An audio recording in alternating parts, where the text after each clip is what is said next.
So I don't think I've covered my daily driver yet. This is a 2006 Ford Mustang GT. I've been driving it daily for about 15 years now. It was actually my best friend's dad bought the car, and then when he passed away, I got an opportunity to buy it and got a really good deal on it, and thankful for that. And for the most part, I've left it stock. There's not a whole lot I've done to it.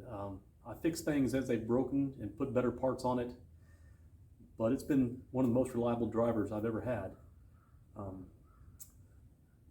They had problems with the strut mounts on these being made. I think there's a part in there made of plastic, and it was not a good decision. I put the Steeda kit on it to fix the strut tops, which gave me camber adjustment. And when I did that, I also put lowering springs on it.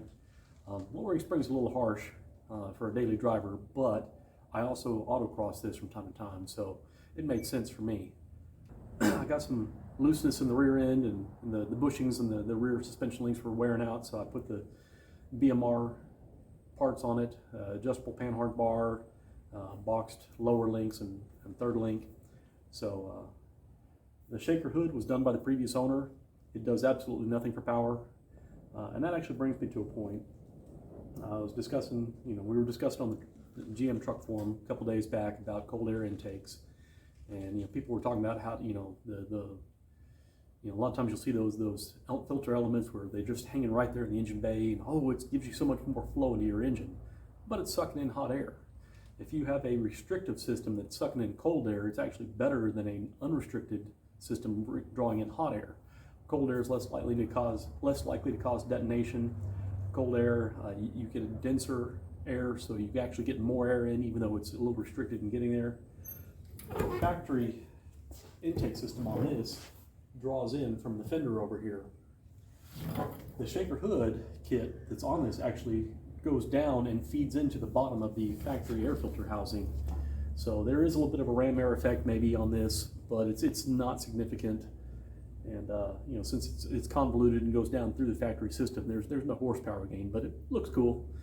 And I got to say, people tend to notice this car when I pull in the gas stations, and it's almost 20 years old. It still gets attention. I got to clean up these lights and whatnot. It looks like it's 18 years old, but runs like a top. That said, the steering's getting loose.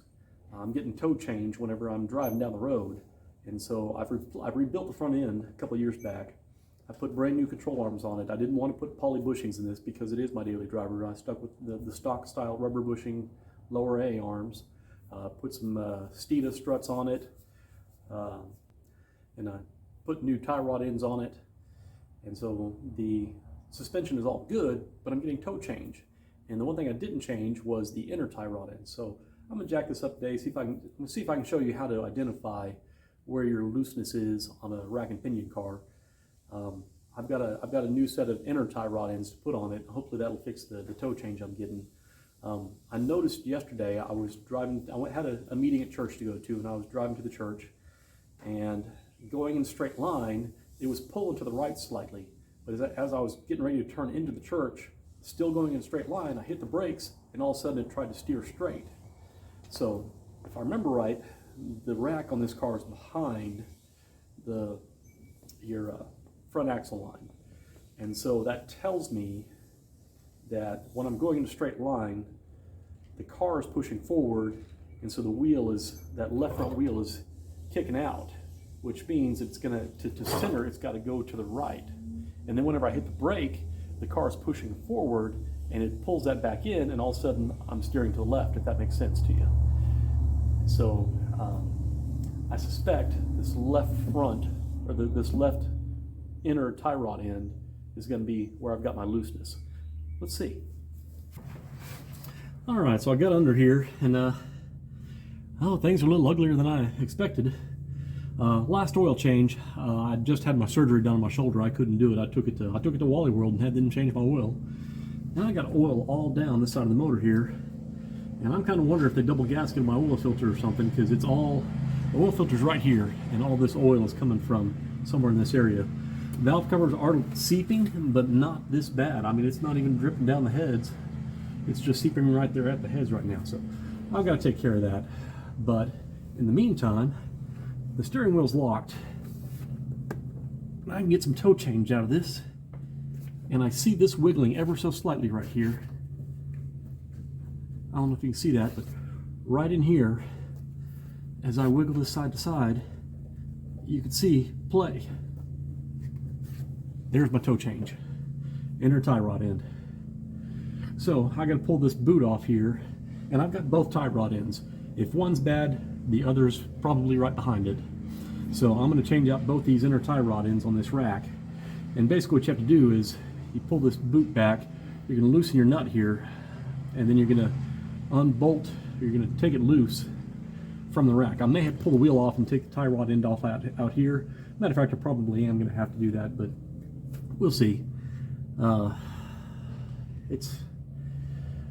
don't want to have to align the car today, so I'm going to note how many threads I have to take out to get the old part out and the new part in, and I'm going to size up the parts, make sure that they're very similar size, and if they're not, that's going to throw off my alignment.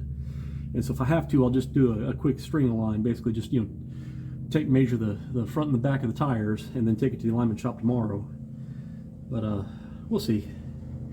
First, I'm going to see if I can clean this mess up here. I've got the stuff to do an oil change. I need to do an oil change. It's due. So I'm gonna get some brake cleaner out and fog this side of the motor and see if I can get all this residue off. This is nasty. And then I'll see about changing the oil, and then I'll start to work on my tie rods. Man, there's oil all over the place. Also, my drive belt is getting old, so I'll have to get one of those sometime in the near future. At least that's fairly easy to swap out. Alright, I got the oil drained, I got the drain plug back in it, pulled off the oil filter, and it is not double gasketed, but if you notice, the gasket didn't come off. It's still up here. So always check. When I was a kid, I was taught to wipe off the mounting surface whenever I did an oil change. And for one, that gives you a clean surface to put the new filter on, but also, if there's a gasket up there, you're going to spot it every time. So always check that mounting surface right there. Wipe it off before you put the new filter on.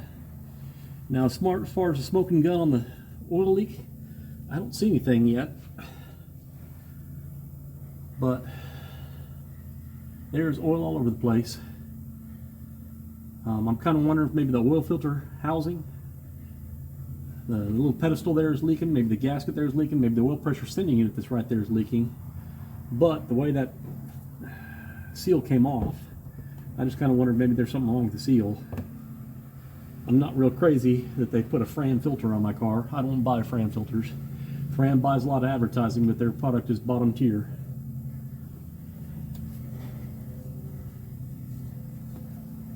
Usually I like buying Wix filters. So I'm going to do filter on here. And I'm just going to see if it keeps leaking. If so, then I'll know that it's not the filter. But I'm on brake cleaner. I thought I had some brake cleaner here. I need to get some brake cleaner so I can fog all this, but that may not be today. I did get the wheels off so I can do the work on the tie rod ends. So let me get this filter on. I'm going to get some oil in the car, then I'm going to get to work on these tie rod ends, see where I get. Also, one last thing, oil filter pliers. Best tool there is for getting oil filters off. It's going to destroy the oil filter. It's got these teeth on it. But I've been using these for years. You know those strap wrench style oil filters that wrap onto it, and as you turn it, it tightens. I never get those to work right. When I was a dealer technician, first day I had to do oil changes. They said, "Hey, get you some of these pliers." And so I have two sizes. I have one for the really small filters, and this one for the bigger filters. And this will get up to a pretty good size filter. Buy a pair of these. All right, I got my new Wix filter ready to go on. As a kid, I was taught to, oh, that's great. I was taught to dip my finger in the old oil and wipe it on the seal for the new filter. At the dealership, I was taught to use silicone spray. It's a better quality product. You're not going to have contaminants in it. And it lubes the filter up, makes it come off nice the next time.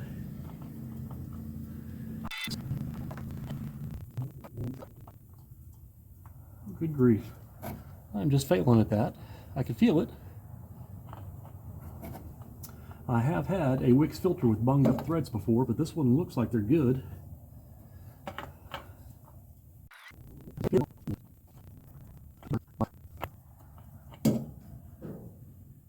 Something's wrong here.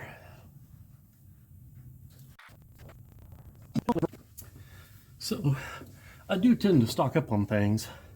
And filters are one of those things I don't mind having a few extras of. They don't go bad sitting on the shelf. Let's see what I get out of this.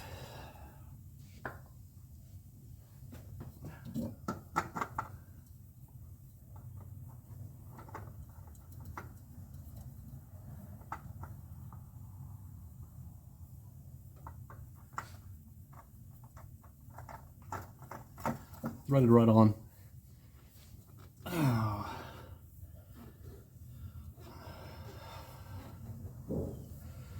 So, I don't know what it is about Wix filters and threads.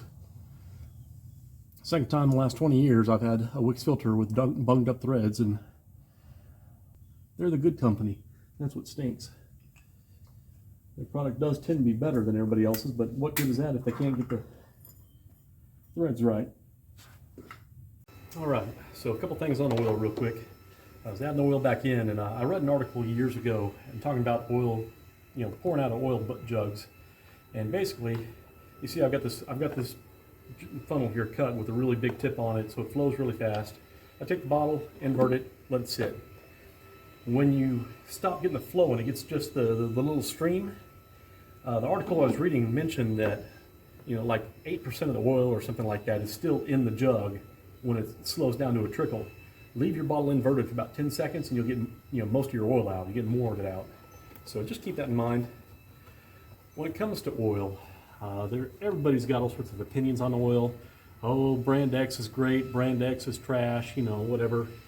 And I was talking to a dirt track racer years and years ago, and he said he runs the cheapest oil he can because he changes it after every race. And that kind of stuck with me. If you're going to be changing your oil often, there's no reason getting the highest, the ultra synthetic, high dollar, most pure stuff. If you're gonna be changing your oil every race, get the dirt cheapest stuff you can. If the oil comes out of the engine good, you might consider recycling it.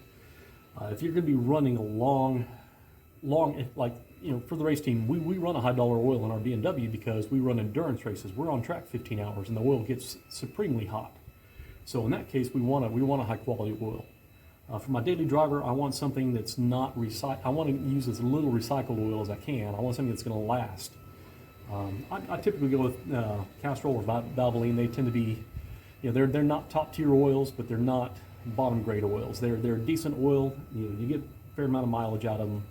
I'm going about 5,000 miles on an oil change, and that's, when I was a dealership technician, oh my gosh, you can't run more than 3,000 miles on an oil change. And of course, that's what we tell the customers. We want the customers to come back in. Honestly, 5,000 miles is reasonable. You're not going to dry out the seals in the engine in 5,000 miles. When you hit 5,000, it's time to change oil, or at least get it sampled. I know there's a lot of guys who say you can send your oil in for a test through Blackstone, and that works. You can see that you can go 10,000 miles on oil. Maybe so. There are contaminants that build up in your oil over time. I tend to prefer a 5,000 mile oil change. 3,000 is just flushing money away. 5,000 is appropriate. 10,000 is stretching it. If you're budget minded, if you're running a fleet of vehicles and they don't get stressed real hard, by all means go 10,000 and change out the filter every 3,000 or 5,000 or whatever. I could see that. For my daily driver, I do 5,000 miles.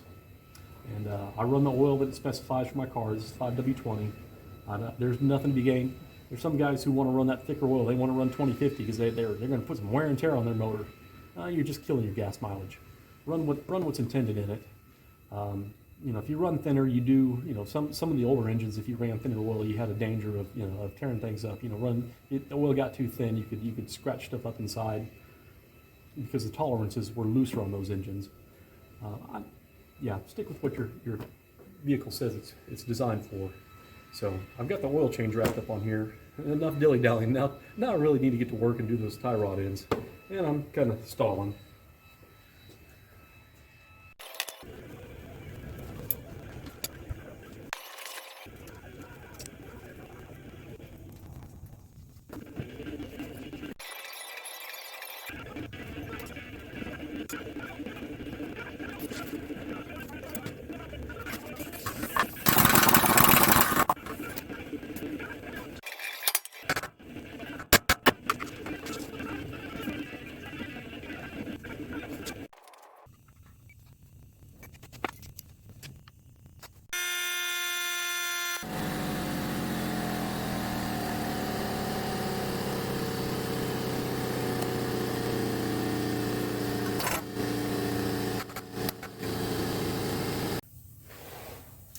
All right, so the hex here is 36 millimeter, and I don't have a 36 millimeter wrench handy, so I'm gonna have to go get one.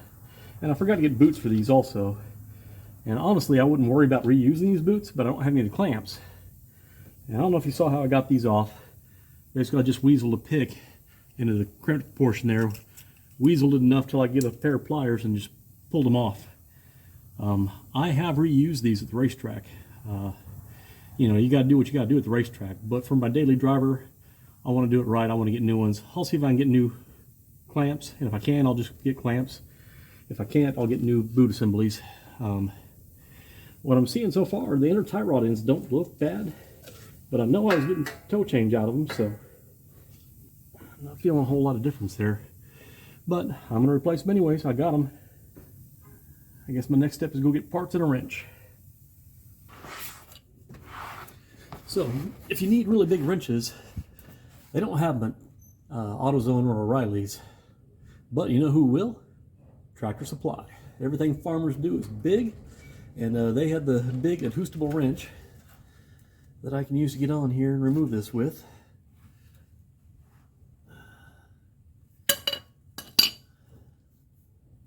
Suppose I should do the other side first.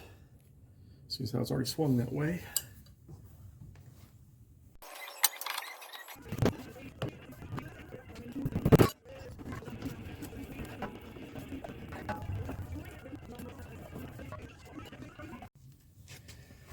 Alright, so it takes a little bit of force to pop these loose, but they do come loose.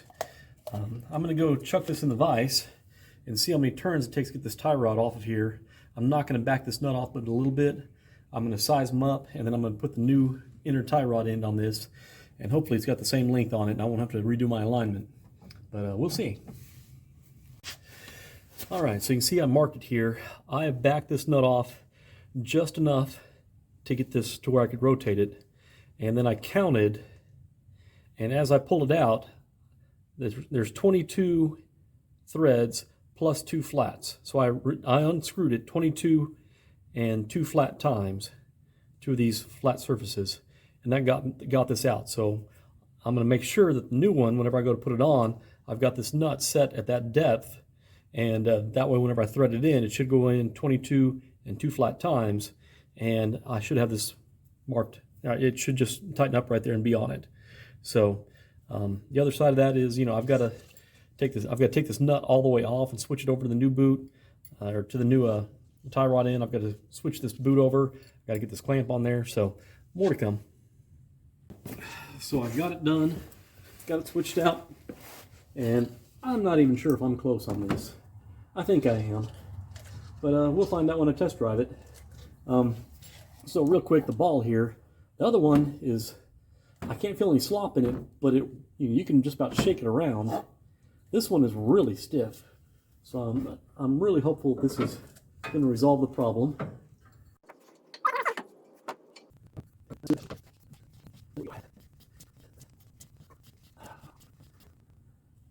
Okay, so I've got it snug now. Now I need my big 36 millimeter wrench. 4 inch and 7/16 if you're on into the freedom measurements. I like both. And the thing is, you want to get this tight.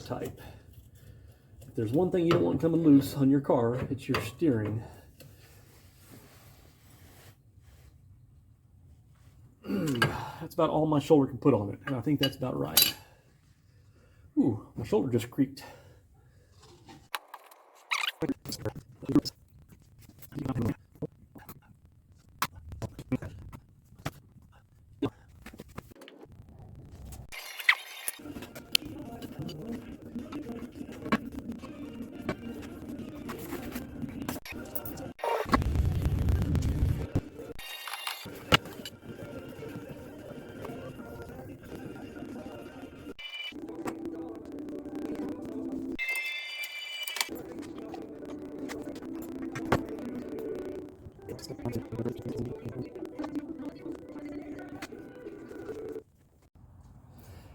All right, thing to watch for on some older vehicles that have the link style, you have two tie rod ends, but your adjuster between them has reverse threads on one end. This has all been normal threads so far, so nice and easy. And if you notice, whenever I took this loose, I busted this loose I mean, I didn't even go one hole flat. It was just enough to get the tie rod loose. And as I spun this off, the 21st turn, this fell off. And so when I went to put it, I tested it real quick, and it was right about there is where it comes off, but it'll still rest on it for another 3/4 of a turn. So it's 20 1/4 turns down. So now I've got to get the new tie rod end, and I'll take this nut off and slide it on the new one. Okay, so show you this real quick. I'm gonna get the boot off, and it doesn't. The last one I couldn't get off; it wouldn't come off. This one just popped right off. You can see it inverted the end here. The last one I basically had to, the end wouldn't invert on it, and so I had to basically cram it all down and slam it down on this board to get it to pop loose, and that's when it inverted this. This one's already inverted. So to uninvert this, I got this big thick rod here. It's bigger around than the end of the tie rod, so it'll catch this and flip it around.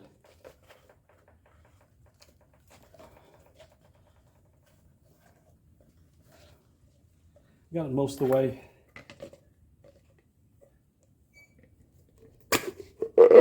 There you go.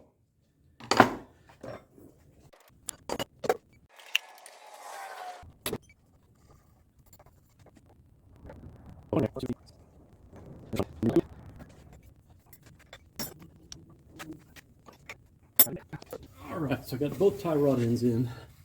I got the boots mostly in place, just got this last boot to do here. And the clamps I got at O'Reilly's aren't the exact same style of clamps. These are a DEI clamp. They use them on a DEI's manufacturer. They use them for heat shields and stuff. I've done these before on the race car, but I don't have the special tool for securing these. And basically what it does is it rolls it back on itself and whatnot. But I do have a pair of needle nose. So I'm going to come in here,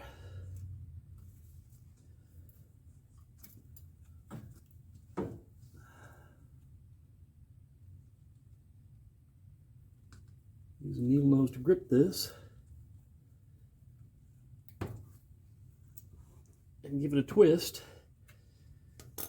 And if you look, you can see it's made a, I don't know if you can see that from there, but it's made a little bit of a Z shape in this.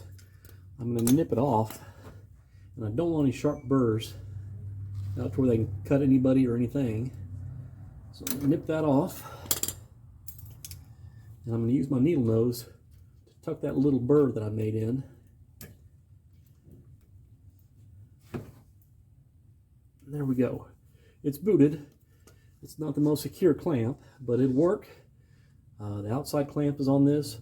This is all clamped up. I just got to bolt my tie rod ends onto the spindles and put my wheels back on, set it down, and I will be done with my oil change and my tie rod end replacement.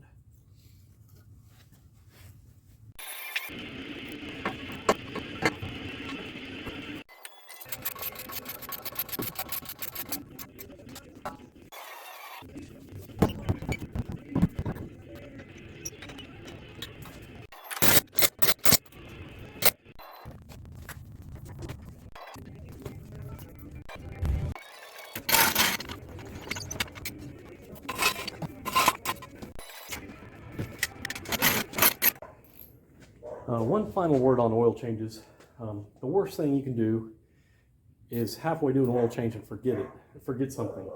Oil changes are one of those things where early on as a technician, you learn the importance of your job and how to develop processes to prevent you from making mistakes. As a technician, whenever I started an oil change, before I lifted the car up, I would take the oil cap off and I would set it on top of the hood latch. That way I couldn't shut the hood without putting oil back in it. And I never put the cap back on until there was oil in it. And you know, like I said earlier with the oil filter, I'd wipe off the mounting pad for the filter, and that kept me from double gasketing it. There's been several times where I've seen the gasket come off on an oil filter and stick to the block. You've got to watch for that.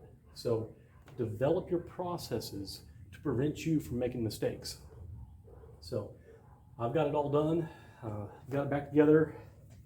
I'm gonna leave the hood up because I'm gonna fire it up and run it for a couple seconds, let it sit for about 10-20 seconds, check the oil, make sure the oil's good. Even though I put the right amount of oil back in it, I'm gonna check it before I roll it out. So little things like that, keep on your toes, make sure you take care of stuff. I need to clean off the battery top. I'm probably gonna go through and check the rest of the fluids, make sure they're all topped off. And it's time to pull this out and get it ready to drive tomorrow. I'm pretty sure the alignment's off. I've got to drive to work in the morning, but hopefully tomorrow afternoon I can get into a shop and get it aligned. If not, you know, I telework most of the days, so you know, if I can get in some other time this week, that'll be fine. But I've got to drive the car tomorrow, period. With, you know, if it's misaligned, I still got to drive it. It's not that far to work, so it won't be a big deal. But yeah, and I've got to go appear on a podcast here in about an hour, so I need to get done and get some dinner and get cleaned up.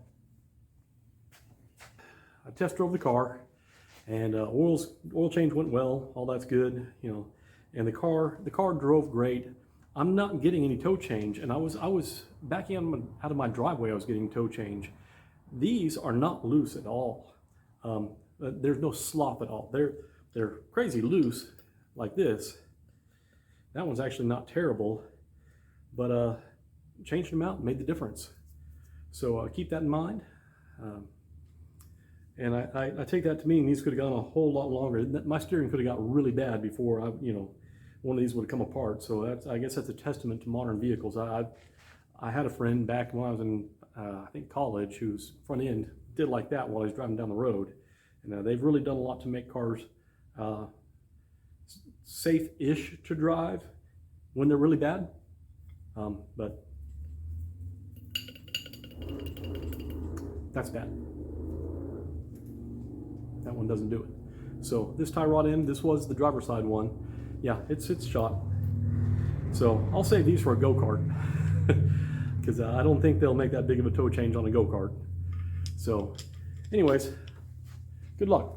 Hope you learned something from that.